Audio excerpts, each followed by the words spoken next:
Alright, hello everyone. So welcome back to Facts of Fish, right? I got a 55-gallon tank right here. I'm gonna start breeding koi, I'm gonna start breeding guppies. We're gonna see what I can start doing for y'all. I got a Discord. Make sure you join that Discord. The link I post in every single video. Forget to post it, I'm sorry. I tried to, okay? But y'all gotta realize I got life, y'all got life. I'm not gonna explain my personal life, but just try to focus on the fish, because it is Facts of Fish. If you know it, teach it, right? That's our slogan. So if you do want to collaborate with me, of course, go ahead. I really don't care. And even if you just don't have a YouTube channel that's big enough to collaborate, I could always give out the YouTube channel's link, everything like that, so you can make your own videos. I have to get to know you, get to trust you, you know what I'm saying?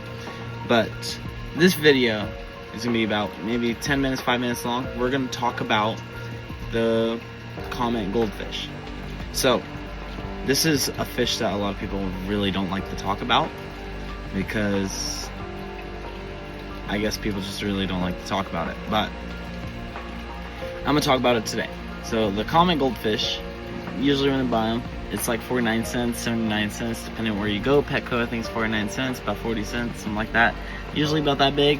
But also gotta realize those fish get huge. A lot of people use them for feeders, which is normal. I mean, I would too if I had catfish, whatever in here. I thought my koi was gonna eat them when they were smaller, but he didn't. I have a fancy calico goldfish in here too. But the main one we're talking about is the comet goldfish. These fish can get absolutely humongous. I'm telling you, you want a fish and you want to watch it grow, get a comet goldfish, put it in a 10-gallon tank, wait like 4 months, already another inch. Then get a bigger tank, 55 gallons, put them in there, set it up, added a few other fish in there, whatever, make it pretty. And then after that, they're gonna grow another inch in like 2 months. Eventually, by a whole year passing, the largest I think they'll get is maybe a foot long, if that. I think they're like 8 inches, depends, because I know they just get fat. They're real good at getting fat, because they come from the carp family. Every fish I have in this tank comes from the carp family. They're usually relatives with something else. So the comet goldfish and my koi, they're close relatives. They're actually cousins. And then the fintail calico fancy goldfish, he's a brother to the comet goldfish. You see, they're all related within this tank. The reason why I have it like this is because I like the fish to be related, so I have a better topic for YouTube, a better topic to talk about with y'all, a better topic on how to breed these fish, raise these fish, and everything like that. So and the koi have more history. That's why I focus more on koi than anything else. But in this video, I just want to focus on the comet goldfish, because the comet goldfish does not get as much credit as it deserves. So we're going to talk about how to raise them, how to build your tank, how it should look. So when I first started getting comet goldfish, I was a beginner. I didn't know nothing about getting fish at all. I got 14 comet goldfish for like $6. And I did get some prime water conditioner, and that's all I had. I didn't have methane blue or none of that fancy stuff. So I didn't have methane blue, clear water, removes odors and all that fun stuff. And then, or prime. This is the water conditioner. I need to get some new of that. I'm running a little low, guys. But anyway, I didn't have none of that. I didn't know how none of it works. I lied to the Petco dude saying my tank was cycled and I'm good to go. No, it was not cycled. It was not good to go. I had that tank set up that day. I didn't have rocks in it, nothing. I just went to Walmart, bought a filter, got a bag of rocks, and like jellyfish and a few plants after I got the fish. So I got the fish, no rocks, no nothing, no filter. I put the fish in there. There's 14 of them.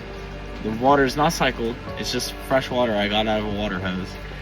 Mistake. Biggest mistake I ever made in my life. A lot of them died. I had 4 left, 1 died, now I only have 3. Actually, I only had 2 left. I just bought another one about last week. So I got 3 common goldfish in here. They don't have names yet. The koi has a name. It is a common koi. The name of him is Kai. That's his name. The common goldfish, y'all can name them. I know someone suggested puffball. So puffball might go to one of the common comet goldfish. So I'm just not sure how to identify them yet. Do you have a tattoo gun? I'm playing. Animal abuse. Don't do that, guys. Don't tattoo your fish. Or I could do what we do with the cows. I do work on ranches, guys. So I could do that, just snip a little piece off their ear. Not their ear though, their fin. Just what they do in the wild too. Just to mark them and identify them. We could do that just to get a better idea on which fish is which. But I don't really want to do that because I don't want to cause harm to the fish at all. I want my fish to be as happy as possible, stress-free, everything like that. But anyway, the comet goldfish, as soon as I got them, I had 14 of them, threw them all in a 10-gallon, didn't know that I didn't know nothing about ammonia, I didn't know nothing about nothing. So apparently you cycle your tank so there'll be bacterias. Good bacterias, bad bacterias, everything you need within your tank for a living life to go in there. The way you get bacteria in there is you get comet goldfish, right? They usually carry bacteria. And don't dump that Petco water out because it has bacteria in that water. You'll dump it within the tank, even though that's bad. But it has that bacteria, especially when you're new to it, and especially if you're setting it up. You'll dump that in there, right? And then you'll get your filter. You already make sure you have your filter rocks and everything in there, all right? And then you'll get bacteria in there on its own. Just let it cycle, let it sit there, let the water run, give it about a week. Then get your fish. Don't get 14. Now overload it. Because you gotta realize the ammonia comes from their poop. The more fish, the more poop, the more ammonia. And that means the more water changes and you gotta have a bigger filter. So you don't want to overdo your tank, especially 10-gallon. A 10-gallon, I suggest maybe 1-2 common goldfish. Don't put too many in there. This tank's almost overloaded and it's 55 gallons. I got 3 common goldfish, 1 fancy calico goldfish, and then a koi. A koi, you're supposed to have like 2 koi and 150 gallons. So anyway, I'm gonna get a butterfly koi to shove in here. I think butterfly koi will look amazing in this tank. And maybe a pleco. Something that'll eat that algae as well. The koi and stuff love the algae in the tank already, and the common goldfish, they all love it because they are bottom feeders. Some of them, depending on their breed, some of them stay at the top, some of them stay at the middle, some stay at the bottom. The common goldfish stay at the bottom of the tank. They're more bottom feeders. The fancy calico goldfish stays at the top because he waits for me to feed him. I don't know why he does that, but he loves me when I feed him. I don't feed him every 3 days. Like every 3 days, he's usually at the bottom. But like on the 3rd day when I go to feed him, he's always at the top before I even feed him. So he already knows the schedule on when feeding time is. So he's just the first one to eat. The koi does his own thing, just goes up and down across the tank. Usually hangs out in the deeper side of the tank. The more plantation side of the tank too. He likes to cover. The whole tank's decorated. I got rocks, caves, logs, plantation, jellyfish, everything in there that I should give them enough life and room to hide. So, and then the back of the tank is blacked out and has algae on it. Saltwater algae is bad for the tank, but that's what it is. So that's why you see white particles float up in the videos. That's the salt floating up from the algae.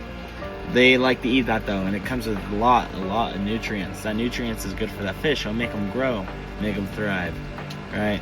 But the common goldfish, guys, if you're gonna have them, make sure you at least get 2 of them for a 10-gallon tank. Plantations, rocks, a filter, let it cycle, make sure there's no ammonia in there. Don't put any chemicals in there. I can't stress it enough. Do not put chemicals in that water. Anyway, thank you for your time, guys. Please make sure you subscribe. Hit that post notification bell so you never miss another update from the channel. This is Facts of Fish, and I today am your host, Joel Chavez. If you have any questions, you can find me on Facebook, Instagram, anywhere. If you want to collaborate with me, hit me up. Other than that, having a good night, guys. Give them what they ask for. It's not enough. Few solid niggas left, but it's not enough. Few bitches that'll really step, but it's not enough.